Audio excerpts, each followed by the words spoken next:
Xiomara Castro was sworn in as the first woman president of Honduras this Thursday in a historic event attended by many world leaders.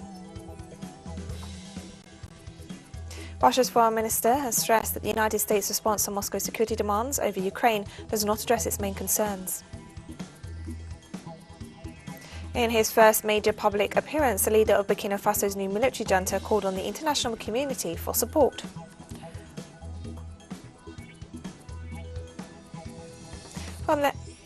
From the headquarters of teleSUR English in Havana, Cuba, this is From the South, and I'm Katrina Goss. We begin in Honduras, where Xiomara Castro was sworn in as the first woman president of the Central American nation this Thursday. January 27th marked the culmination of a remarkable rise to power that began just over 12 years ago when Castro led a massive protest movement in response to the ousting of her husband, former President Manuel Zelaya, in a military-backed coup in 2009. After 12 years of corruption and increasing poverty, Xiomara Castro secured a landslide victory in the November elections to become the most voted for president in Honduran democratic history, in an election that saw a record turnout of 68% of the electoral roll.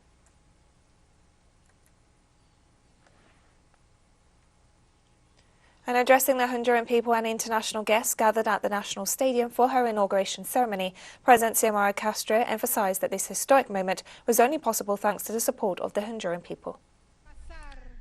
We have had to see 200 years go by from the first moment in which our independence was proclaimed.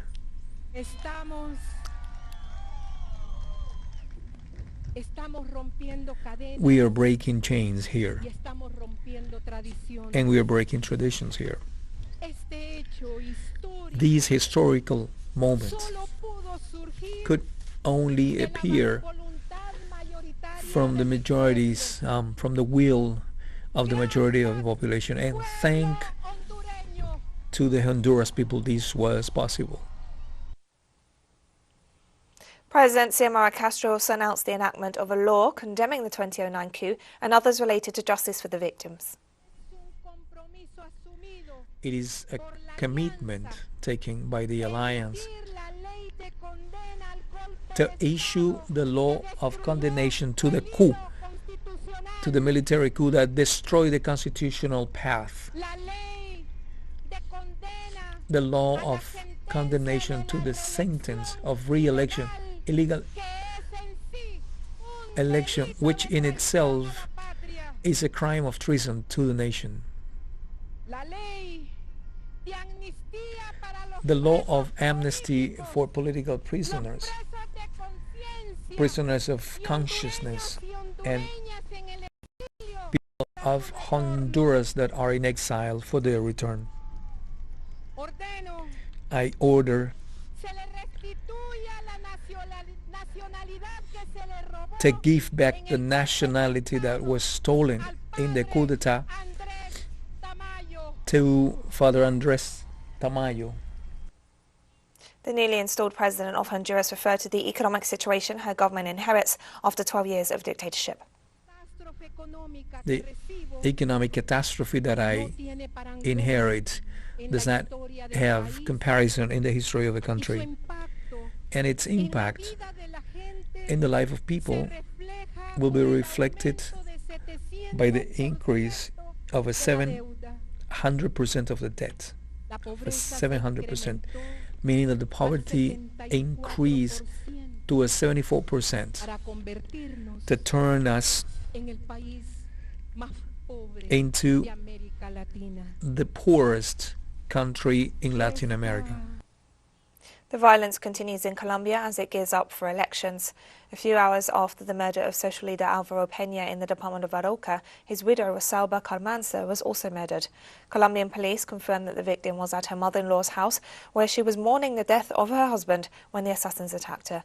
Politicians, social and political organizations, journalists, human rights activists and social leaders have condemned the killings and the wave of violent crime occurring in the department, one of the most militarized zones of Colombia. The number of social leaders murdered so far this year has now reached 12.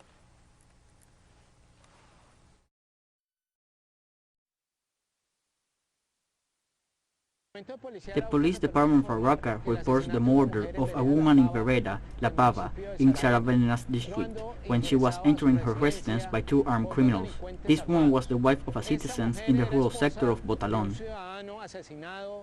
And we'll be right back after this very short break. Don't go away.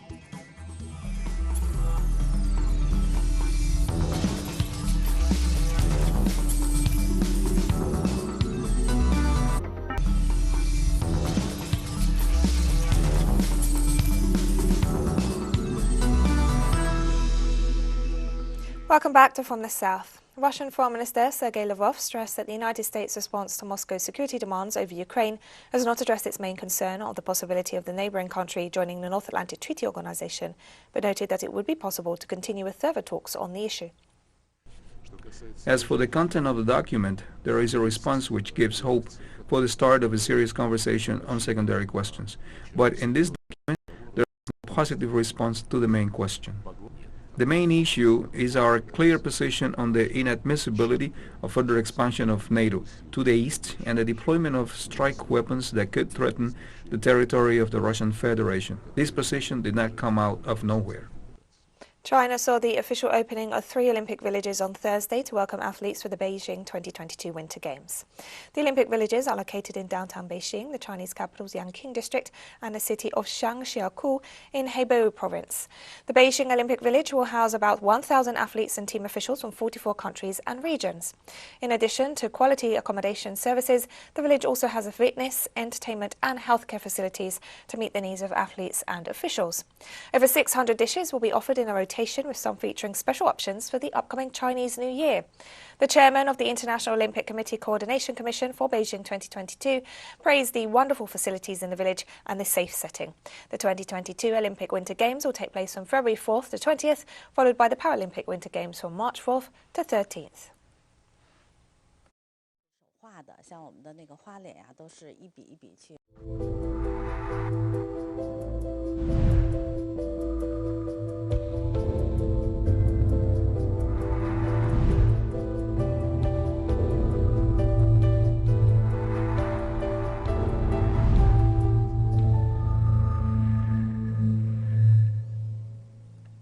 Russia announced a new daily record of more than 88,000 coronavirus cases on Thursday as hospitalizations of children rise. Moscow has seen hospitalizations of children with COVID-19 grow tenfold in recent weeks. In half of the cases, the patients contracted the virus while undergoing hospital treatment for other conditions. The situation has prompted officials to halt planned hospital care for children for 3 weeks. Earlier this month, Parliament indefinitely postponed introducing restrictions for the unvaccinated that would have proven unpopular among vaccine-hesitant Russians. This week, health officials cut the required isolation period for those who came into contact with COVID-19 patients from 14 days to 7.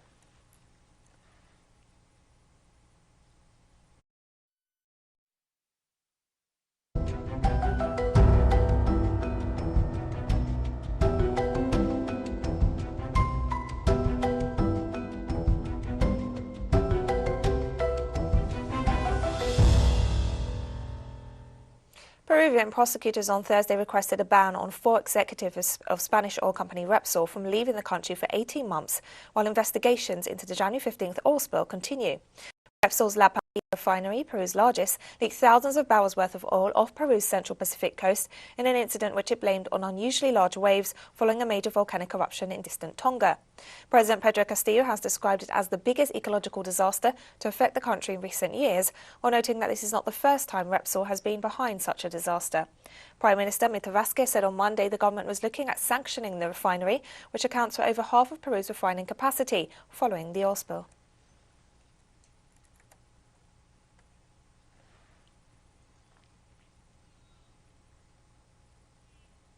And the Peruvian Navy confirmed a second oil spill off the coast already affected by the ecological disaster of an earlier oil spill from the same refinery. The authorities have already demanded that Spanish company Repsol, which owns the Pampilla refinery, provide compensation for the disaster. The company previously denied that a second spill had taken place, stating that it was the remains of the spill of January 15th. To date, it's estimated that more than 21 beaches have been affected by the accident, while huge numbers of wildlife have been killed and local fishing communities have seen their livelihoods threatened.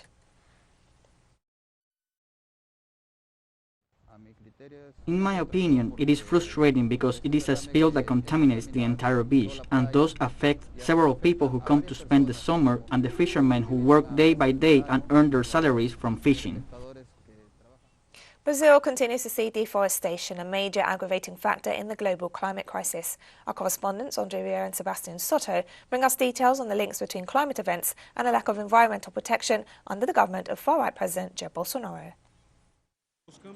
Climate change is not an issue for the future. The last 7 years were the hottest in the Earth's history, according to the Global Meteorological Organization. I have felt that it has been hotter. Periods that are generally not so hot have been warmer. Plus, the rains have been more constant. In Brazil, 2020-22 began with heavy rains in different regions of the country, causing floods, landslides, and leaving dozens of people dead and thousands homeless and unsheltered. Heavy water in some regions, drought and strong heat waves in the state of Rio Grande do Sul. More than 300 southern cities have already declared an emergency situation. Extreme events occurring at the same time that Jair Bolsonaro's government fails to act to protect the environment. The Brazilian Amazon, for example, experienced its worst years of the decade in 2021. 10.3 thousand square kilometers of deforestation, an area equivalent to almost Jamaica's size. In the last few years, we have accompanied these natural catastrophes that have occurred, and this has been getting worse. At the same time, we have a government that does nothing about this. The national government has an enormous responsibility. We see that forest fires, deforestation in the Amazon, and also the damage caused by agribusiness, which consumes pastures and water, have increased a lot. According to the United Nations Intergovernmental Panel on Climate Change, deforestation is Brazil's main contributor to climate crisis. Every change that occurs in the soil releases carbon dioxide into the atmosphere, contributing to global warming. Meanwhile, under the government of Jair Bolsonaro, environmental agency fines on rural properties in Brazil decreased by 80%. Illegal mining advances by leaps and bounds, and the Amazon has been deforested by 76% since Bolsonaro became president, according to the Climate Observatory. The attitude of Bolsonaro's government was disastrous, especially for the Brazilian situation. The elimination of environmental policies, the dismantling of what we call relevant instruments and actors for control, monitoring and overseeing, which manifest then in a very dramatic way. In the state of Minas Gerais, the rain-affected cities such as Brumadinho, where 3 years ago a waste dam belonging to the Vale Company collapsed, killing 272 people and destroying the environment. The social movements warn that the floods are the result of heavy rainfall and the lack of planning for the exploitation of minerals. The situation was worsened by the dynamics of land occupation. Here in Minas Gerais, where there are innumerable dams and mining sites that increase and magnify the damage caused by these situations of heavy rainfall. Meanwhile, Brazil is going against the environment and extreme weather events are occurring more frequently. Scientists warn of the urgent need to stop deforestation, move towards the production of an agroforestry system, improve the monitoring of weather events, plan cities with basic sanitation, and assure popular participation in decision-making. Talk about prevention, the more articulated the society is, together with the civil defense and the different public management sector, the better results we will have in terms of environmental governance. During more than half of Jair Bolsonaro's government, the environmental area was led by Ricardo Salles, who claimed it was to take advantage of the pandemic and override environmental laws. He left the government under investigation for illegal timber trafficking. The ministry is now headed by Joaquim Leite, who maintains the legacy of anti-environmental policies. André Vieira e Sebastião Soto, teleSUR, Brasil. And we have more stories coming up after this final short break, so stay with us.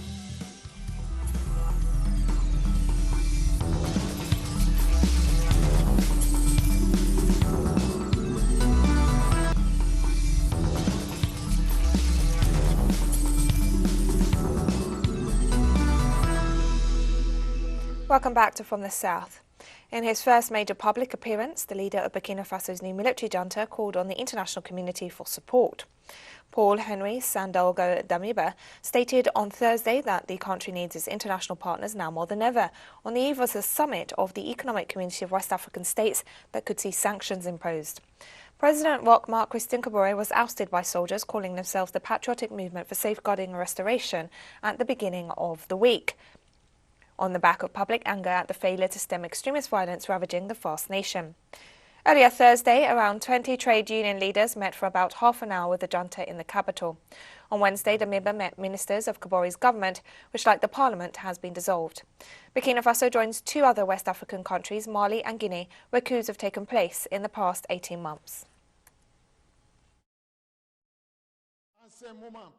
At this particularly difficult time for our country, Burkina Faso needs its partner more than ever. This is why I call on the international community to support our country so that it can emerge from this crisis as quickly as possible and resume its march towards development. I give you the firm assurance that our commitment is no way aimed towards the resolution of any kind of all order, but is inspired by all the legitimate demands of the Burkina people. I have begun consultations with certain components of the nation, including people in the going regime, in order to identify the main lines that will eventually lead us to consensual and inclusive decisions for the rebuilding and restoration of lasting peace. Indian Prime Minister Narendra Modi hosted the first ever India-Central Asia Summit on Thursday in a virtual format with the presidents of Kazakhstan, Kyrgyzstan, Tajikistan, Turkmenistan and Uzbekistan. In his opening remarks, Modi said cooperation between India and Central Asian countries has achieved many successes over the past 3 decades. The major areas of focus for the summit were trade and connectivity, building development partnerships and enhancing cultural and people-to-people exchanges. The summit is symbolic of the importance attached by the region's leaders to a comprehensive and enduring India-Central Asia partnership. Participants propose ways to increase trade between India and the Central Asian region, which only represents about $2 billion at present, most of which comes from energy imports from Kazakhstan.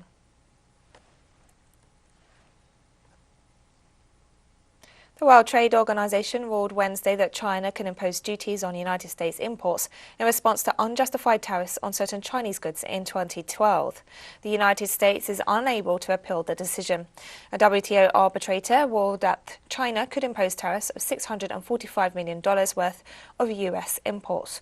The decision was centered on a long-running dispute between the two world powers that stretches back to 2012, when the WTO set up a panel of experts to try to settle a complaint filed by China over what it was said were unfair duties imposed by the United States.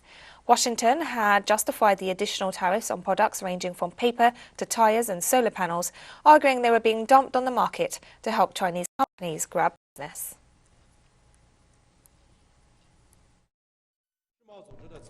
The World Trade Organization ruling once again proves that the U.S. has long violated WTO rules, abused trade remedy measures, and refused to comply with WTO rulings and international obligations explicitly stipulated by the WTO, seriously harming the fair and just international trading environment. We hope the U.S. side will stop looking for any excuses and take immediate actions to correct its wrongdoings in trade remedy investigations against China. China attaches great importance to the positive role of international law in stabilizing the international economic and trade order and regulating international economic and trade relations. We will closely focus on the follow-up implementation measures taken by the U.S. and reserve the right to take further actions to uphold the authority of the multilateral trading system. The Syrian government continues to promote international investment in order to fuel its economic recovery after years of Western-imposed terrorist war. Our correspondent Hisham Wanas brings us more details.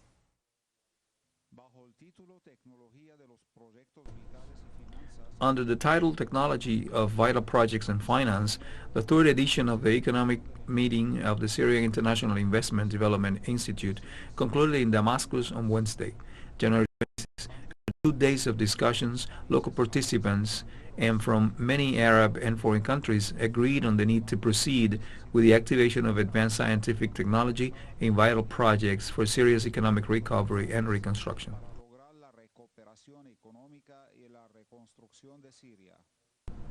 We cannot lag behind in the face of the accelerated global technological development, and we must work to achieve this development and apply it to the service of the economy, which is the basis for the construction of society. And for this reason, we have insisted on organizing this meeting to consolidate the use of technology in the service of the economy.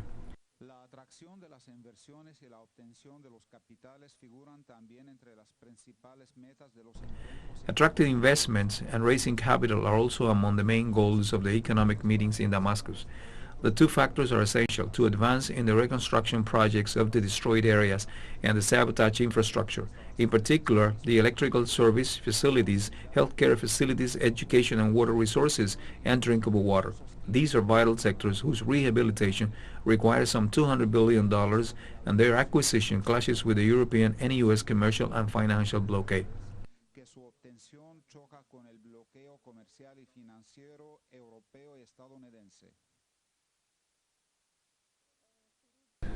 Among our objective is the goal of granting small loans for the implementation of small and medium-sized projects of local investors who have sufficient capital, and in this way we can help them develop their projects and create new jobs opportunities. We seek to promote joint and gradual work without waiting until full security and stability are restored in the country, so that we take advantage of the possibilities at hand for implementation of vital and strategic projects and to create a suitable environment for investment in all areas and throughout the country.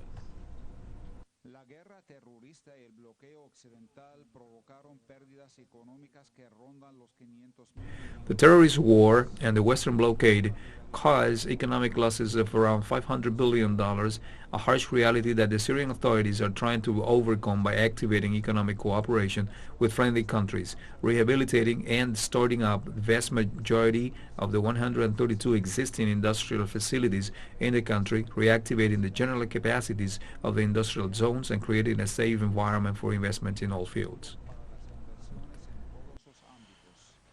Xiomara Castro, teleSUR, Damascus, Syria. And we've come to the end of this news brief. Remember, you can find these and many other stories on our website at telesurenglish.net. You can also follow us on social media for all the latest news. We're on Facebook, Twitter, Instagram and Telegram. For teleSUR English, I'm Katrina Goss. Thank you for watching.